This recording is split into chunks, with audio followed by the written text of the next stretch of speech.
This is 757 Saturday Sports Talk. Here are Matt Hatfield and Coach Ed Young.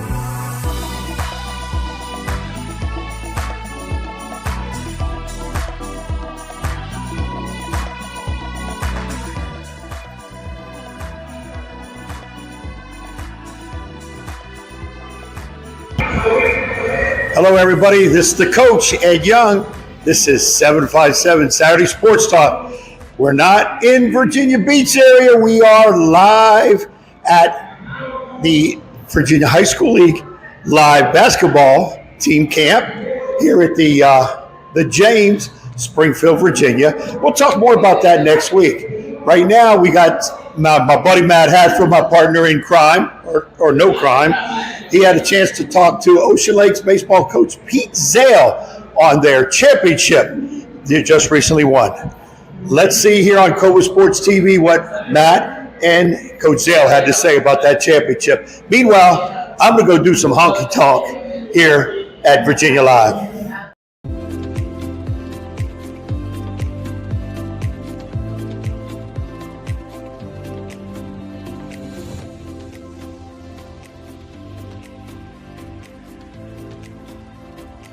Oh, what a sight it was last Saturday in the month of June. The high school baseball season for 2025 coming to an end, but a victorious scene as Ocean Lakes was able to outlast Cox in an all-beach district final for the VHSL Class 6 title. And we are so delighted to be joined by the head coach of those state champion Dolphins, Pete Zell, with us, a veteran on the diamond for so many years. Coach, congratulations. It had to feel sweet to bring home Ocean Lakes' first ever state championship in high school baseball. It is still taking some getting used to, man. It felt good. This felt like this was for all the guys that grind out there in the world, that work so hard, that that put in that time, and whose teams are usually solid and really good and competitive, but maybe don't always have aren't always the favorites every year. So kind of felt good for all those guys. Well, correct me if I'm wrong. Last year's team able to win the region. You've got some experience from going deep in the playoffs. You went 21-5 this year, closed on an 8-game winning streak. Take me through just the highs and lows, because it's what we see all the time in postseason baseball, be it with the College World Series, that's going to wrap up with the October run in Major League Baseball.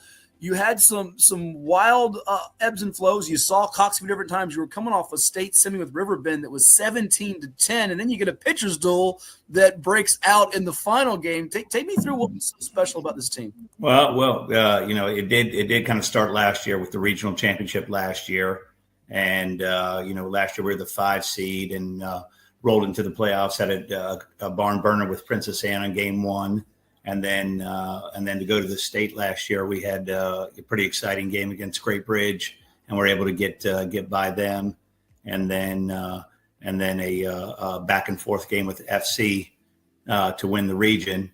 And then we go into the state playoffs last year, and we lose kind of a heartbreaker 7-6 to Maury. And it gave us a great taste, like you said, of kind of maybe things to come. And then this year's team is. Weirdly enough, mostly juniors, a couple big sophomores, one big freshman, and then 2 or 3 key seniors on this team. And it feels like these guys were thinking about, well, maybe next year's team is going to be better. I always kind of believe that juniors are kind of a key role to a team. Meaning that at the beginning of the year, juniors oftentimes play like sophomores. And by the end of the year, they play like seniors. And so that kind of seemed to, come to fruition this year, that our juniors started off a little slow and kind of got used to, kind of being in the spotlight. And then, the back half of the season, they were rolling. And I don't know that we had obviously we had a lot of really good players, but I don't know that we really have anybody that was kind of a player of the year kind of guy. We just had a whole team full of guys that are really good, and we just kind of stacked it up.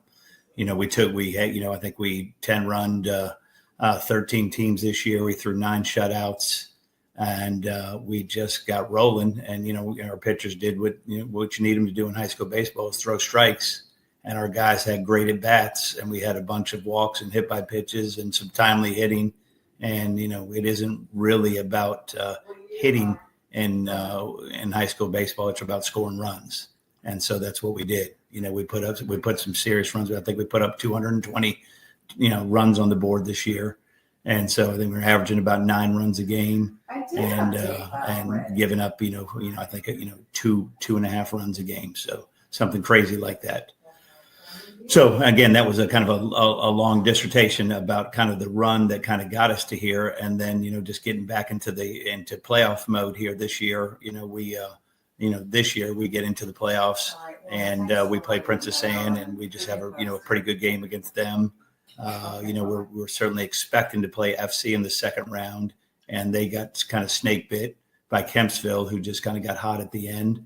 And then we were able to get by Kempsville.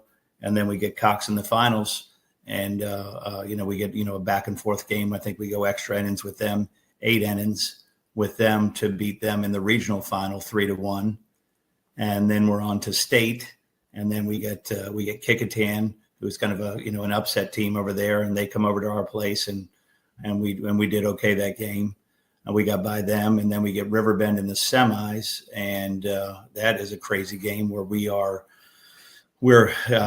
going to the bottom of the first, and then we put up a 9 spot, and I'm about to take my pitcher out of the game because we're up 9. I'm going to take Hamilton out, but he was a little wild in the first inning, so he had thrown 26 pitches instead of 25. I had to keep him under 25, so I couldn't go get him. So after the first inning, I would have taken him out, but I left him in because obviously we got to play tomorrow against Cox. Which we already know because they had won previous to our game. Mm-hmm. So we go into the second inning, and Hamilton kind of is struggling to find it. They're not really hitting him, but he is just, he's just a little bit off. Sure. And so they get a few runs there, and I got to go get him in the second inning because he's just a little bit off. And I bring in the freshman Aiden Skowski, and he kind of quiets him down for a second, and then he is, a big strike thrower for us. And then he's off just a little, and he's, and the strike zone was tight. This is Hamilton and Skowski and their guys. Our guys walked 9 in that game. Their guys walked 12. So the strike zone is tight. And then we're able to, they're kind of low on pitching, and we're able to throw some strikes. And then we just, start hammering some balls around there. And, that 9-8 game, where we're at in the third turns into 12-9 or 12-8, and then 14-8, and 15-8, and then it's 15-10, and then 17-10, and we're just able to kind of keep them at arm's distance, for most of the game. Then we get to the Cox game, and man, that one is fun. They've got their 2 arms ready to roll. They've got was the big pitcher that started for them. I'm drawing a blank on his name. He's pitched against us 3 times. Lemke came in for him. Mm-hmm. It'll come to me. Anyways, he starts off and he's rolling, through 5 innings, and they've got their guy Lemke ready to roll, who closes out kind of all their games. And they go up 1-0 in the 5th on kind of a ground ball between first and second that just was in the right place. Our second baseman knocks it down. It's first and third, 2 outs, and we can't make the play at first because, it was just a tough play. So they sneak one across in the 5th. Then we come up in the 6th, and we've got we put a pinch hitter in, Rowan Powers. He comes up and he gets blown away on the first 2 pitches. The Lemke kid's throwing great. And then he just goes into battle mode, and it's 0-2. He digs in, bears down. He goes from 0-2 to 3-2, fouls off 4 more pitches, and then works us into a walk. So we get a leadoff walk. And then Connor Mays comes up and hits a double into the corner. That scores, well, actually didn't score our run, but as our runner was coming around first base, Zach Waterman I saw him run into one of their middle infielders, and then the umpire stuck his arm out, and he's got this arm out to the side here, and he got that delayed dead ball obstruction call. So that's just a green light for you as a coach to wheel your guy, because he's going to be safe at home no matter what. So I send him in there. You send him around home with 2 outs, and he slides in. Obviously, he's out at home, but then obviously the umpires get together and they realize that we've got to we got an obstruction call at second base, and so the field umpire had it correct, and so they obviously they award him home, and so now we've got a runner on third and 2 outs in a 1-1 game, and they wiggle out of that inning, and so we go extra innings. And our guy, Luke Ellison, is just dealing. He is rolling, and he pitches he pitches the 7th. They get nothing going. We get nothing going. Goes into the 8th, kind of same thing. Nothing going. We go into the 9th. Ellison is still rolling. He gets 2 quick outs. They get a base hit with 2 outs in the 9th, and then Ellison is out of pitches. I got to go get him because he's at his 110 pitch count. So I bring in Mitchell Byers, and he comes in there, and he's a little side armor, and he comes in there and gets a quick out for us. So now we go to the bottom of the 9th. Bottom of the 9th rolls around, and we get again, great at bat from Welsh with a leadoff walk. We bunt him over. Connor Mays bunts him over. And then they decide that they're going to walk Trey Hamilton, who's arguably been our best hitter all year long, which is a pretty solid move, except the next guy's Turner Huell, and Lemke kind of lost the zone for a minute, and he went 3-1 on Huell, and then the next pitch hit him. So he was going to walk anyways, but now they've got bases loaded, 1 out, and Gosio steps up. And Lemke goes 2-0 to Gosio. They got no, obviously to him. We are actually going to squeeze after the first strike. I was going to give Gosio 1 swing at it before we squeeze. And Gosio hits a shallow kind of fly ball to center. And we had put a faster runner in for my DH, Grayson Welsh. And so G. Casher's on third. Shallow fly ball to center. We tag. My slow guy would have been out at the plate, but my fast guy is coming in there, and he slides in. Close play at home, but we're clearly safe in state championship, Ocean Lakes, in a game that could have went either way. So I know that's a long. No, I love the strategy of it, Coach. And I believe that pitcher that you were thinking of for Cox is Ben Kablock, if that's right. Kablock. And obviously Lemke is a talent. And your guy, Luke Ellison, what a year he's had. I think looking at some of the numbers was like 6-0, 2.43 ERA at some point. I'm not sure that was going into the playoffs. Mm-hmm. He had a couple of losses that maybe didn't make the board. He lost to the James Island team down in South Carolina. They ended up being number 9 in the country. And then he lost a 1-0 game to FC and a 2-1 game to Cox. So he's had a couple of tough luck losses, but he's pitched tremendous. Yeah, I want to get to some of the quality of the beach. We saw the comment from former Kimsville AD Tim Wolf about you being at some years ago and just the quality of the beach. We talked about this with Michael Kadire recently about the All-Tidewater Baseball Classic that just transpired. How so many good teams, it's just not just in the beach, but in the whole 757. You mentioned some of the upsets like First Colonial getting taken out early, the defending champs, Menchville, a previous champ, getting knocked out early by Kickitan. But for you, the strategy, I love it. Just it's back and forth. You've played Cox. This is the 4th time. You lost the first 2. You win the last 2 region finals and state finals.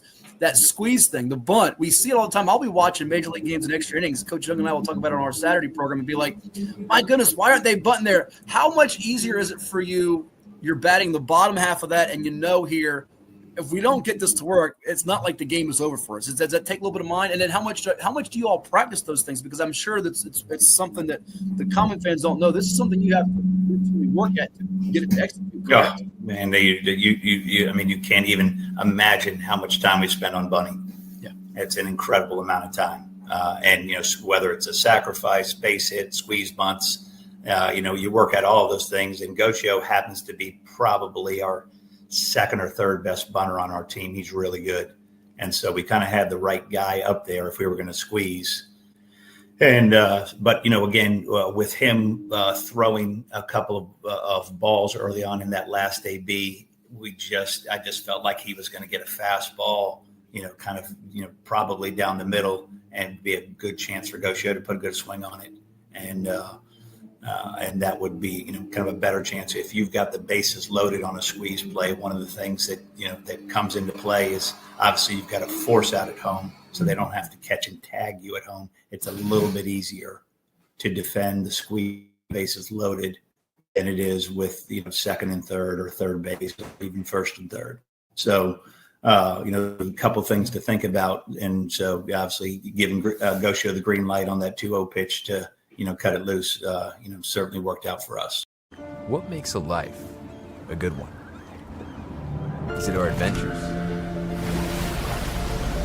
Or the friends we find along the way? Is it the challenges we conquer together? Maybe it's the people's lives we touch every single day. So, what makes a life a good one? You'll have to figure that one out for yourself. What is more? Is it more reps, more strength, more stamina? We say it's all of that, but it's greater than just what's in the mirror. It's about improving your mental and physical health. More is a feeling of achievement, fulfillment, confidence. It's looking better, feeling better, being better, and it's our mission to get you there. Because here, you are more. One Life Fitness.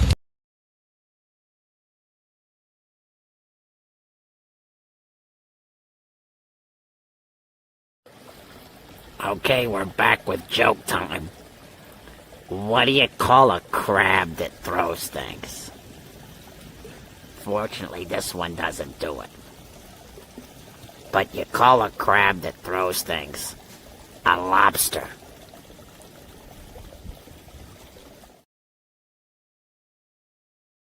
This is 757 Saturday Sports Talk. Here are Matt Hatfield and Coach Ed Young.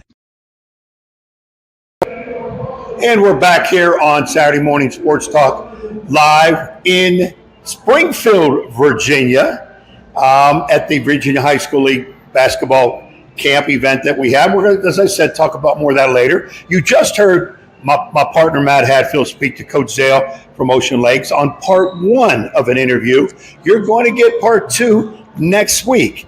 Right now, we're going to have, speaking of basketball, which we had a lot this week, we have Coach Robert Jones from Norfolk State had a chance to talk with Matt Hatfield here on CoVA Sports TV, Saturday Sports Talk Live. Let's see what they had to say on that. Delighted to be joined by the head men's basketball coach of the Spartans of Norfolk State University. Behold, the green and gold Robert Jones coming off another MEAC championship. And congrats, Coach. 3 in the past 5 years. Doesn't get old for you there at Norfolk State, does it? No, it definitely doesn't get old. You're always excited to go to the NCAA tournament. Hopefully we keep it going.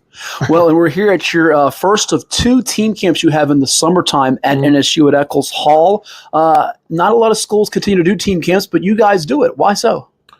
Well, for a couple of different reasons. One, to expose some kids to our campus, that might not even know that our campus exists.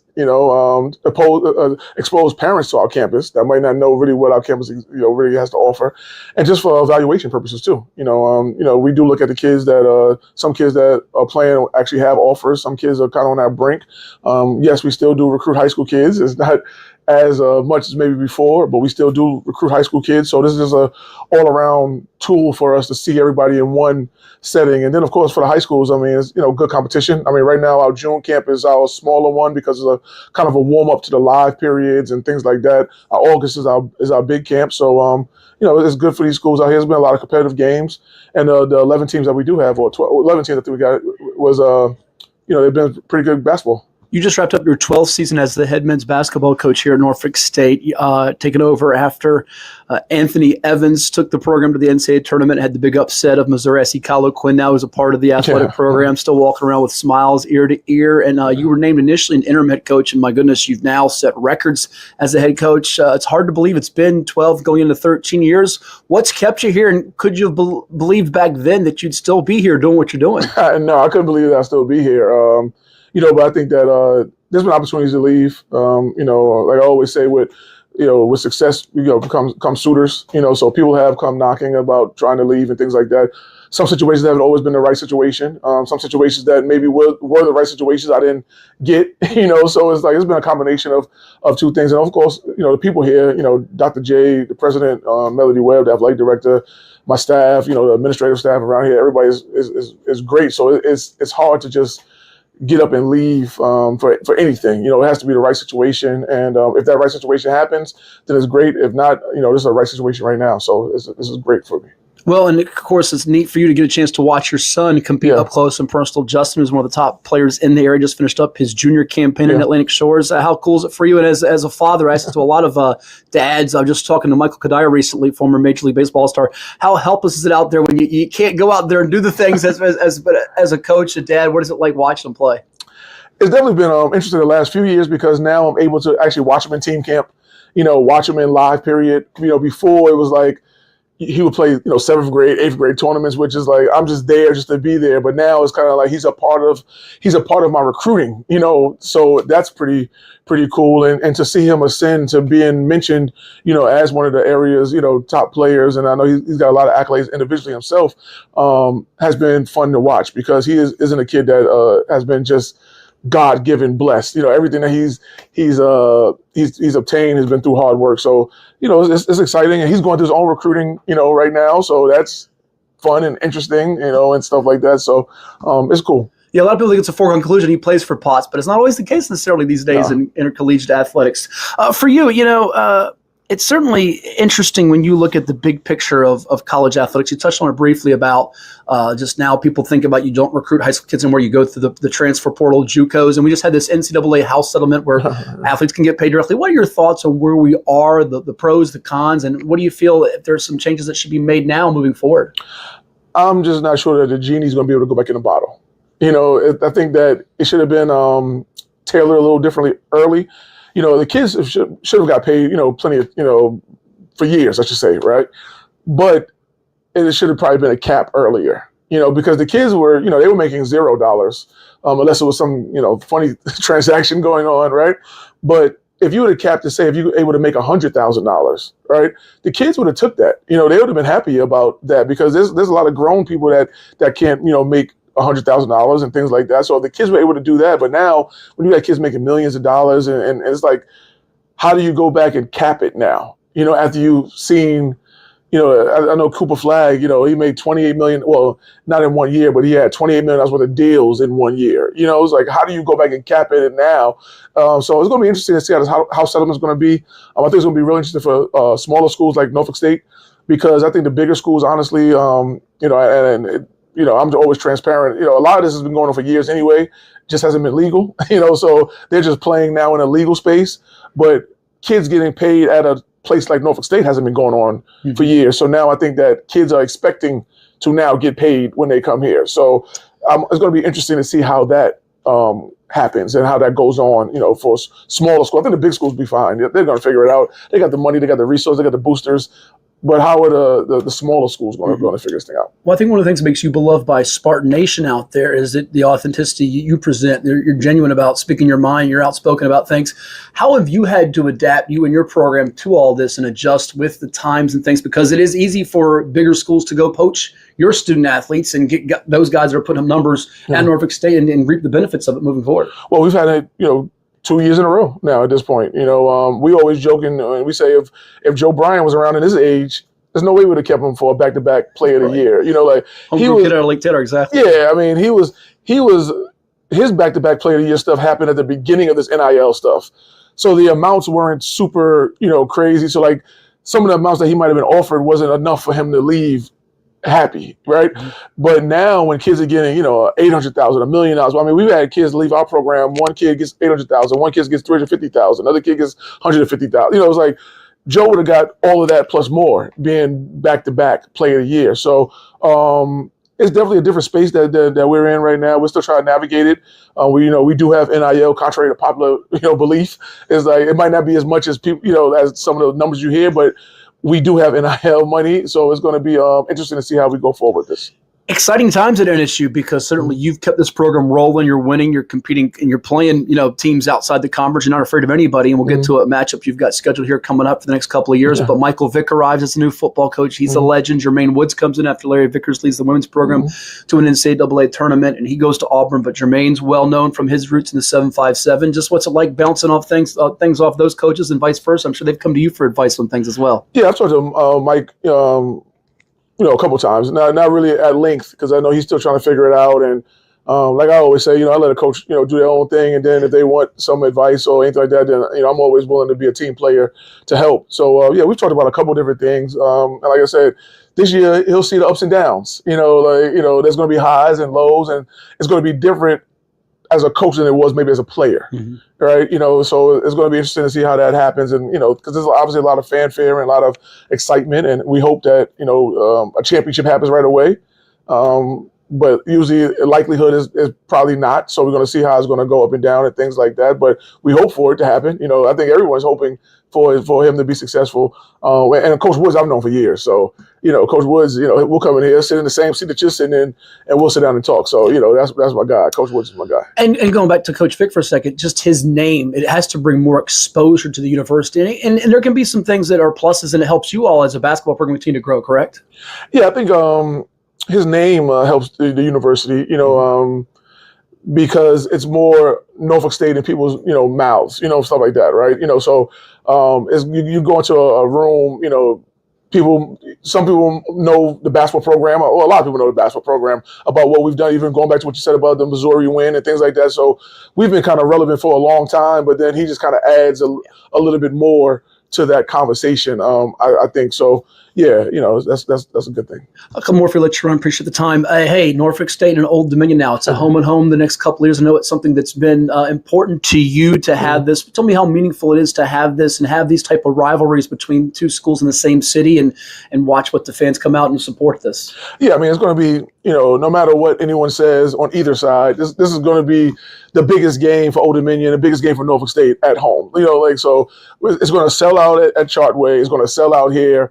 It might not be a sellout for the rest of the year at Old Dominion or NSU, when this thing happens, right? So this is why I've been saying that we should have been played this game for years. And then granted, we would play in moments, we would play I think we played in 21 or 22 or something. COVID year, if I'm right. Yeah, played 21. Yeah. And then we'll play, I think we played back in maybe 16 or 15, 17 or something like that.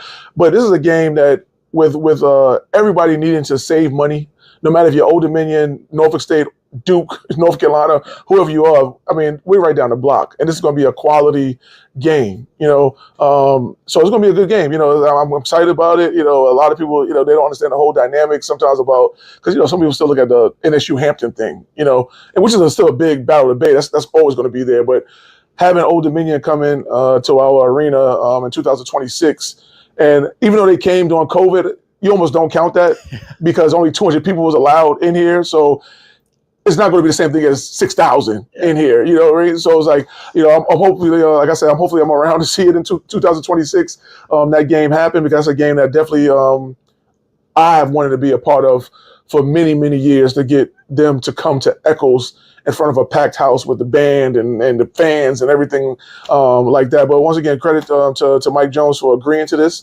This is the first time a home and home has been agreed to.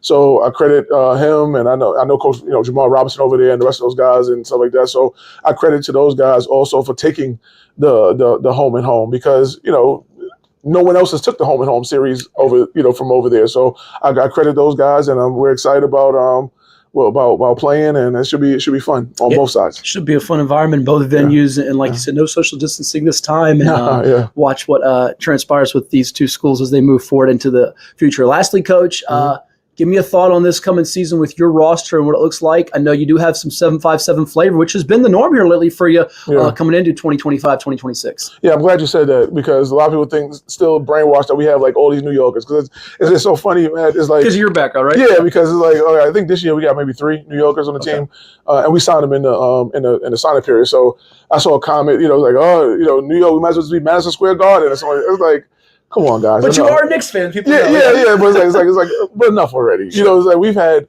plenty outside working team camp. Jelani Darden just played here. We got Mello Baines here. We got Jordan Leaks. We got a whole bunch of people. Joe Bryan, who played a couple of years. I mean, we've had plenty of 757 Virginia people. So we need to kill the New York. That's almost silly at this point. But I'm really excited about this team. I think we got some pretty good transfers. Pretty good guys coming back. Like I said, I mentioned Leaks already. I mentioned Michael Jenkins, who played at Woodside. Mello Baines, who played at Lake Taylor. So those guys are going to be in their sophomore years. Well, Leaks will actually be his junior year. No, Leaks will be his sophomore year too. Yeah, because he's redshirted. So like those guys will be all the way in their sophomore years. And it's going to be excitement about those guys. But then new guys, we've got a lot of guys I think that were steals in this day and age. So we're trying to hold on to them for 2 more weeks. Hopefully nobody comes and poaches them. But we're excited about this year's team. Well, thank you so much. Go check out Coach Jones and his Spartans of NSU, and we'll talk again down the road. All right.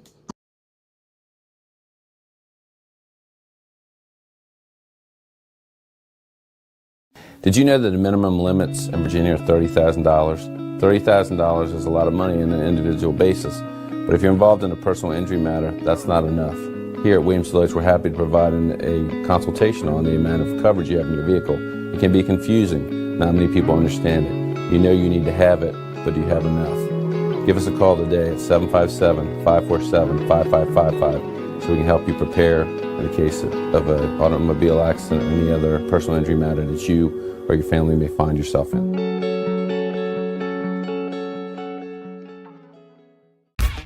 For any athlete, making it to the top sometimes comes with a few steps back. That's why there's CHKD Sports Medicine. Advanced diagnostics, treatment, and rehabilitation for sports injuries, just for young athletes like yours. What's up at DQ? Oh, just the best deal ever! The $7 bacon cheeseburger meal deal. Bacon cheeseburger, fries, drink, and a sundae. No time to be modest. It's all full size for just $7. Right now at DQ. Happy tastes good. Well, it's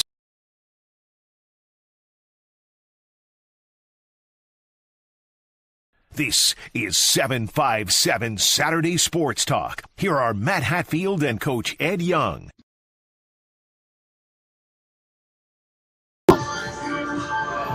There you had it from Coach Robert Jones. Behold the green and gold of Norfolk State University. Talking some basketball. As you see behind me, there's some more basketball as we are at VA Live, the VHSL sanctioned high school team basketball camp. We're going to talk more about that next week. Right now, we're getting close to that other season of football, a little different ball. And my partner, Matt Hatfield, had a chance to speak to Old Dominion Monarchs head football coach Ricky Rahne. Let's see what they have to say on CoVA Sports TV. All right, it's summertime over here with the head football coach of the Old Dominion Monarchs, Ricky Rahne, as they're having their 7-on-7 annually passing tournament. Coach, good to see you here. Happy summer. And while it's a different age here with intercollegiate athletics, with the transfer portal and so many things happening, you guys continue to have this 7-on-7. It's important. Why is it? Yeah, I think it gives us a great opportunity to get a bunch of different schools on campus, a bunch of different players on campus. We had big man and skill position guys, and we had 11 different schools here today from kind of all over the region, and watch guys compete, over and over again, not just in little samples. And so, we usually take at least 1, 2, 3 guys out of this every year. So it's an important thing for us. I thought one of the things that was refreshing when you arrived to Old Dominion from Penn State, a lot of excitement, even though we had the pandemic and you didn't have that first year of football, was you said, we're going to try to find the best football players no matter where they are. They're from the 757 or Virginia. And certainly you've gotten some 757 guys. There were people that made a lot about this year not getting a lot in the signing class. What do you chalk that up to? And give me kind of your philosophy of where you stand with recruiting now as things have changed since you got hired to now. Well, yeah, last year, we recruited some guys in 757. We didn't win those battles. we were able to get a great player out of Northern Virginia, which we think is going to be a good player for us, and Hunter Lucky. But we've already got I think 4, maybe 5 guys from Virginia committed to us in the 2026 class. So I feel very good about the 2026 and 2027 classes. We've got a good head start there.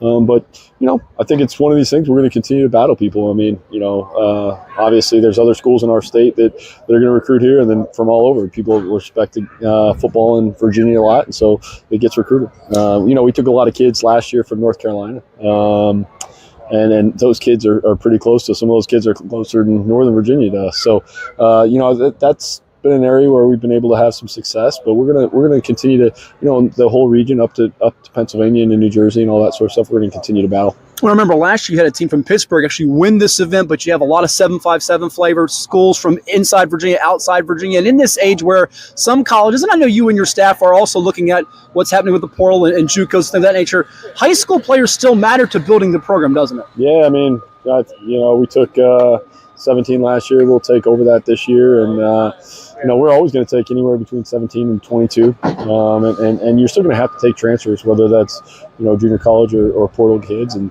because you don't want to be the youngest team in the country. But, you have to develop through high school. I mean, that's something that at least we have to do in order for us to be successful.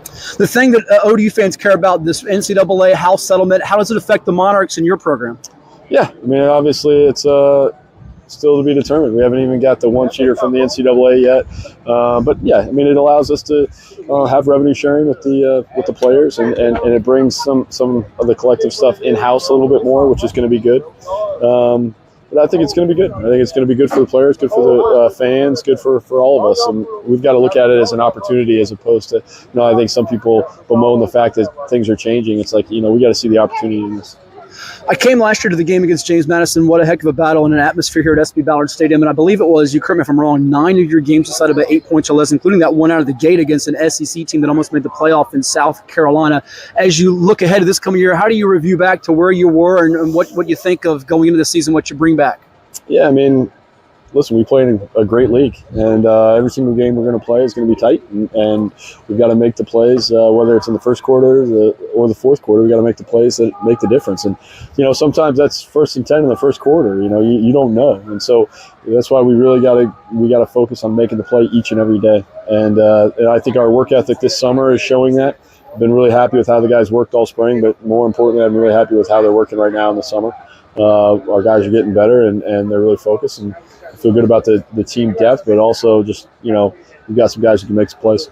That's the big word, depth. It sounds like coming out of your spring game and what you have roster-wise, composition going into this season. I don't want to speak for you from what I've read, though. It sounds like you feel like the physicality in the trenches might be the collection as good as you've had at Old Dominion. Tell me about that group, and is that could be the difference-making situation for you guys going to this year, the line play? Yeah, I feel really good about the offensive line and defensive line. And one of the things that makes me feel the best about them is just their mentality. They really have set the culture of the team. Both the offensive line and defensive line are close to each other. And then just their grit and their toughness is kind of setting the mentality for the whole team, which I love and appreciate, and that's kind of what I want. Colton Joseph, quarterback position, what do you expect out of him? Obviously you can make a big jump in your second year of starting, and so I think he understands the offense better. I think he understands what people are going to throw at him and do those sort of things. I think he understands how to deal with road environments and things a little bit different. Obviously he's been working hard. I'm ready for it. Linebacker play should be a strength for your team, and that Jason Henderson guy's pretty good, isn't he? Yeah, but we got some good ones. We got a second team all guy back with CoVA coming back, and we've got Julio Colbreth who's back, and then we've got some other Mario Thompson. So we've got some starters back at linebacker. And we've also got, some guys who haven't played that we think are going to be really good players for us. So linebacker is certainly a strength for us. That's a neat story. Colbreth is. You mentioned him out of Ocean Lakes High School in Virginia Beach. It reminds me of a kid before you even got here, Marvin Branch from Nance River. He was not a household name, but you and your staff stayed on him, and he's really blossomed for you all. Yeah, he was a kid who was kind of a late take for us and that sort of thing, but we always knew that he could be a great player, and he really has worked hard and developed into a real leader for us. And, he's great in space, he's good in the box, and he's also a very good pass rusher. So his versatility has really been something that has really made him a great player for us. And, that started from a long time ago. He was a kid we could move it. Mike linebacker, he played some will, he played some outfield outside, he played some defensive end at times. So he's kind of done a little bit of everything. A few more later on. Appreciate the time. Certainly there's some outside observers, some mystery, maybe not to you all internally, at positions like running back, wide receiver, defensive backfield. The thing maybe you like, though, is there's competition in depth like you talked about before? Yeah, I mean, our wideout position, I feel great about just the amount of guys. We have 9-10 guys who might be able to play for us and really contribute to a championship level team. So I'm really excited for that. Running back, we have some guys that had some really good spring. So they've got to take it over into the fall and do some things like that. So those are going to be some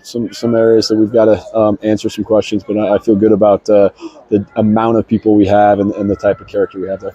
And even though the specialists, the kickers, the punters are new faces, I mean, it feels like the Sun Belt, also sometimes called the Fun Belt, that's where these games can be won or lost, right, coming down to the wire? Yeah, I mean, we're going to focus on special teams more than anybody. And I feel good. Coach Smith does a great job for our special teams units. And we got some new guys there kicking and punting the ball for us. But really like how they're working and the mentality that they're attacking things with as football players. Sure. I mean, they're attacking the runs and everything as if they're football players, and I love to see that.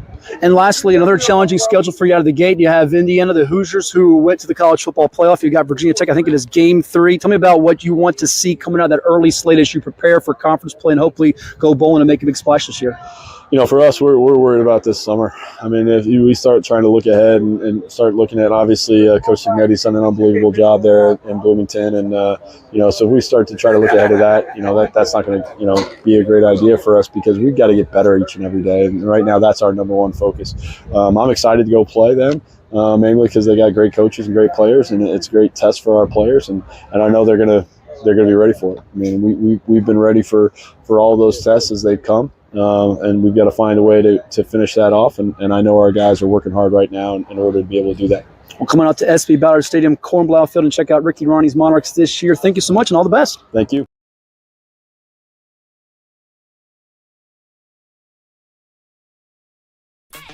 For any athlete, making it to the top sometimes comes with a few steps back. That's why parents count on CHKD Sports Medicine, advanced diagnostics, treatment, and rehabilitation for sports injuries, just for young athletes like yours. With convenient locations across Hampton Roads and a whole team of experts here to keep your favorite player at the top of their game. CHKD Sports Medicine. Learn more at chkd.org or call the CHKD Sports Injury Hotline. CoVA Painting. We don't just paint, we transform spaces. Visit covapainting.com or call 757-550-7357 and mention the Sportsplex for 10% off of projects over $1,000. What's up at DQ? Oh, just the best deal ever! The $7 Bacon Cheeseburger Meal Deal. Bacon cheeseburger for a limited time, plus fries, drink, and a sundae. Yeah, this is not the time to be modest. It's all full size for just $7. And there's bacon on that burger.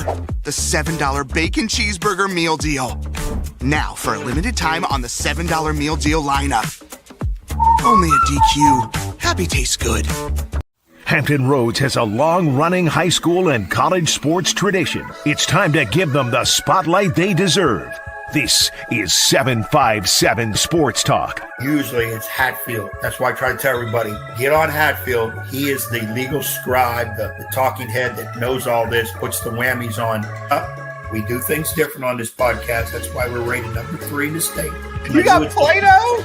Get out of here! We got people all over the globe watching with us. Sitting in a phone booth with you would be very... well, no, we got to have your own phone booth. I'm not sitting in no phone booth with you. It is 757 Saturday Sports Talk here on CoVA Sports TV. Like, share, and subscribe.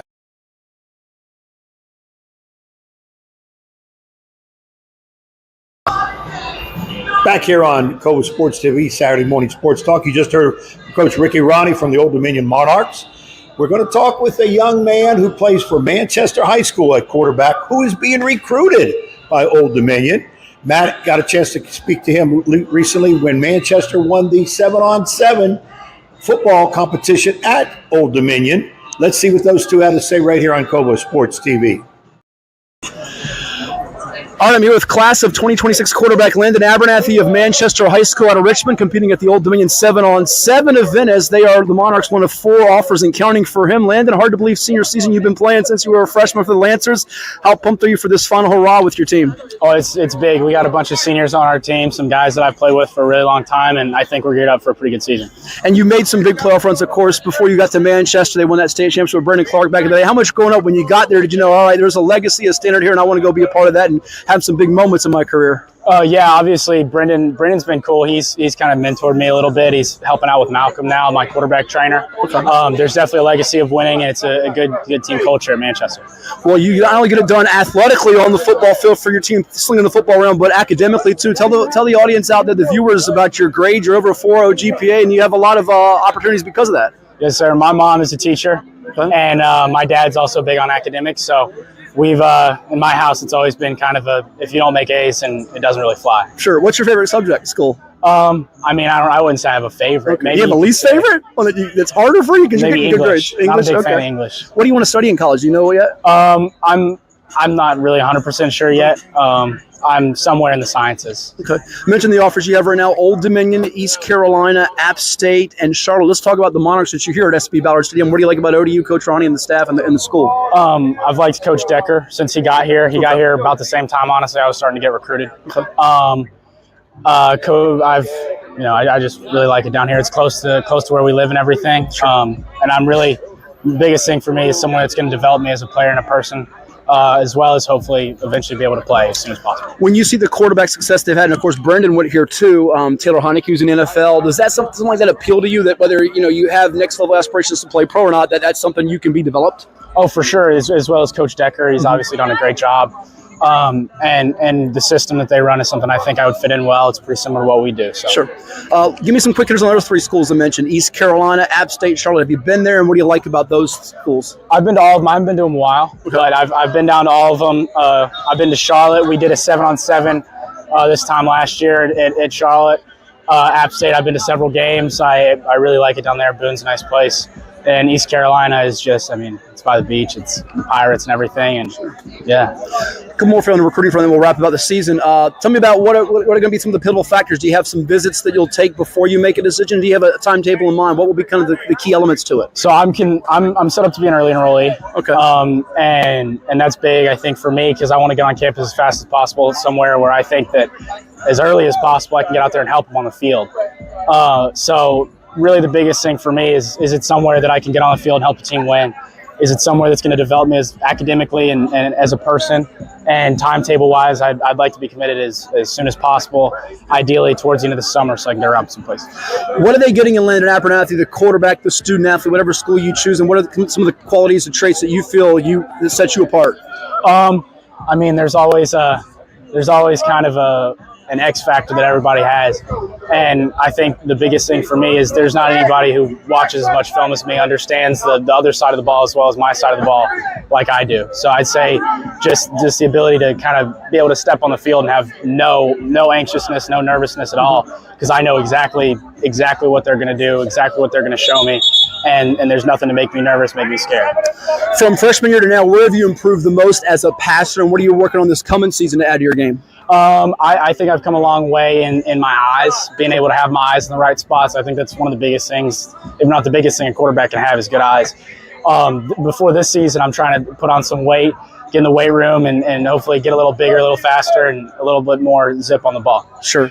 Last two, give me a fun one here. Quarterbacks you like watching in the pros or college. Give me a couple QBs you study, because you mentioned you watch a lot of film, so you must watch a lot of quarterbacks, what they do in terms of their drops and how they deliver the football. I'm big on Burrow. I'm big on some people say I look like Justin Herbert. I don't think I play like him, but you got a little bit of that. Are you okay? I can see I've heard it. I really like Burrow. He's a big one for me to watch. I like watching his stuff at LSU. Before games, I like to pick a guy to watch. He's just getting in the pros, but Quinn Ewers, since I was little, has been my favorite quarterback. Some people have said kind of we have a similar play style.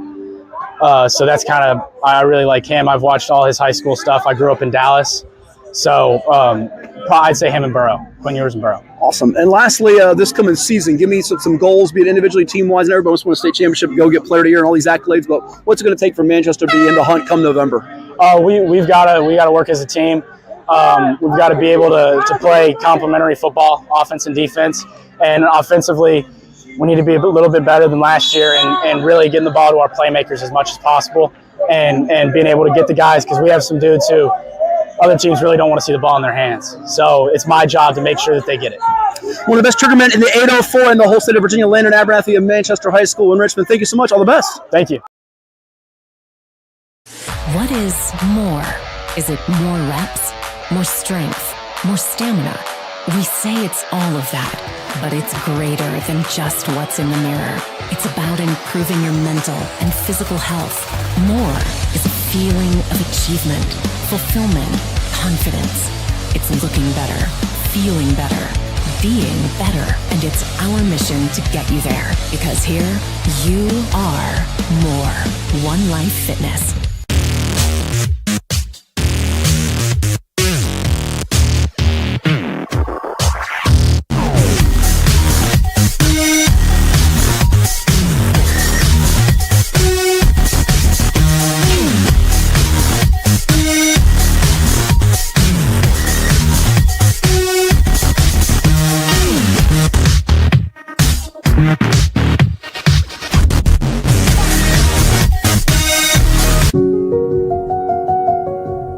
As a banker at Town Bank, we believe that people bank with people, not with banks. You're looking for an actual personal relationship, and that's what you get at our bank. You get that person that gets to know you, gets to know your business, is there for you. I think that is what motivates us, what drives us, and the idea that we are trying to serve others and enrich lives, I think is very true.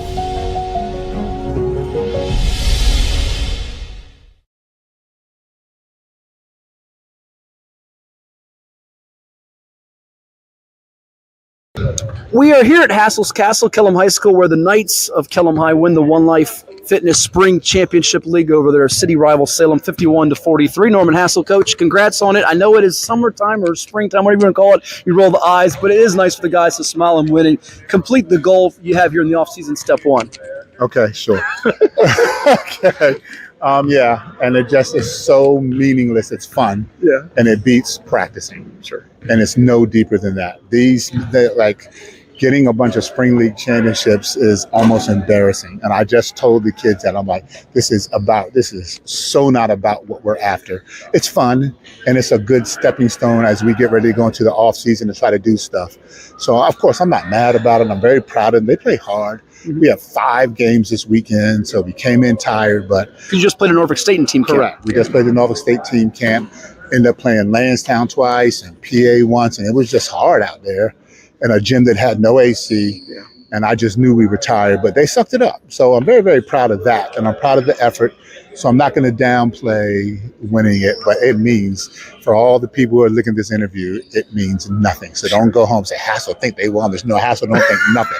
Hassel think he's hungry and he's ready to go to bed. That's what Hassel thinks. Well, let's chat about, obviously last year it didn't finish on the note that you wanted to. You had a good team, and I know you mentioned it to a couple of your students, so we'll talk about in a moment here, and Sam Nady-Horsky and Trey Barnhart, that you showed you could compete with some of the better teams around. You beat Greenland early in the season, but you got knocked out first round by a city rival in First Colonial. Has that been some motivation for the returnees to this year's team? It's not even motivation. It's what we felt like we learned from that. Okay. And we just aren't tough enough at times, but it has not been the case this offseason. Our whole motto coming in was just like, we're going to do the basketball stuff, but we have to be tougher. We can't let teams just out tough us. Teams always play harder than us when it matters the most, and we must put a stop to that. Like, that's our number one mantra for this off season is play hard. And so we're going to take that up to Fairfax on the 20th when we go to the St. James and compete in that. Yeah, it should be a fun event there in front of college coaches and a lot of good teams from around Virginia. This was a game of runs in this championship game with Salem. You guys are down early, 24-7 burst. They take the lead, but you close on a 12-4 spurt. And certainly Trey Barnhart's efficiency, 23 points, 9 of 12, was big. You graduate key guys like Alex Etheridge and J.T. Ellis, guard and a post, that are going to, I think, Apprentice School and Virginia Wesleyan, respectively. What are you seeing out of Trey's growth as he goes from sophomore to junior year? He's bigger, he's taller, he's stronger. He is a relentless worker. Trey's tough. He doesn't back down. And he's just learning the game more. Like, he's always been a driller, skill guy. He's always in the gym. That part's never been in question. But he's starting to understand the game, like how to put people on his hip, how to get out the double team, how to trust his teammates and work to get the ball back. He doesn't have to have the ball, and he has to trust other people to do stuff for him. And tonight, one of them was our freshman, Cooper Lindsey. We have to go to people. Trey knows people just aren't going to let him do his thing every night. So there's people we have to trust. Yeah, Lindsey with 11 points, a big shot for your coach. And to go with that, Nate Horsky, he can go get 15, 20, but I thought his defensive rebounding was so crucial because Salem was hurting you on the glass for a while there. Yeah, it's always good to have Sam. Sam's an all-region guy, and it's good to have him back. He's a big boy. It's not a lot of big people left in the beach. So, and he can get to the rim, and he's tough and strong in there. And these two guys are like the focal point of what we do, but they are really pushing it on their teammates to be tougher. And once we all get on that tough page and stay there, it has to be a consistent tough page. And once we get there and stay there, I think we're going to be okay. Lastly, though, to win this, I know it means nothing to you, big picture, but you had this league here in the summertime or late spring into the summer, and you have teams from Chesapeake like Oscar Smith and Indiana River compete. To have it finished with a step in the right direction, you can build off this, can you not? Absolutely. Absolutely. Like I said, it's beats coming in here trying to practice. You just don't get that type of intensity in a practice, of course. So we're absolutely going to build off it because now we got to get ready for the St. James, which is not this Friday, but next Friday. So that's we'll take a couple days rest as we finish school, and then we just got to get right back to it, and we'll travel up there. So yeah, definitely build off of it. Well, thanks so much. Go enjoy the rest of your summer in the pool too. Appreciate it. I'll be in there. What makes a life a good one? Is it our adventures? Or the friends we find along the way? Is it the challenges we conquer together? Maybe it's the people's lives we touch every single day. So, what makes a life a good one? You'll have to figure that one out for yourself. What is more? Is it more reps, more strength, more stamina? We say it's all of that, but it's greater than just what's in the mirror. It's about improving your mental and physical health. More is a feeling of achievement, fulfillment, confidence. It's looking better, feeling better, being better, and it's our mission to get you there. Because here, you are more. One Life Fitness.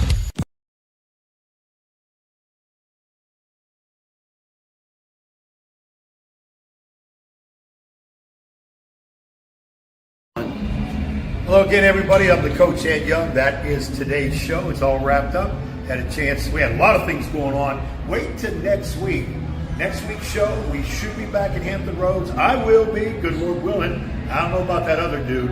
Could be in the pool. But I am, again, Team Young. Okay? Lifetime member is what I am. I'm looking for more members.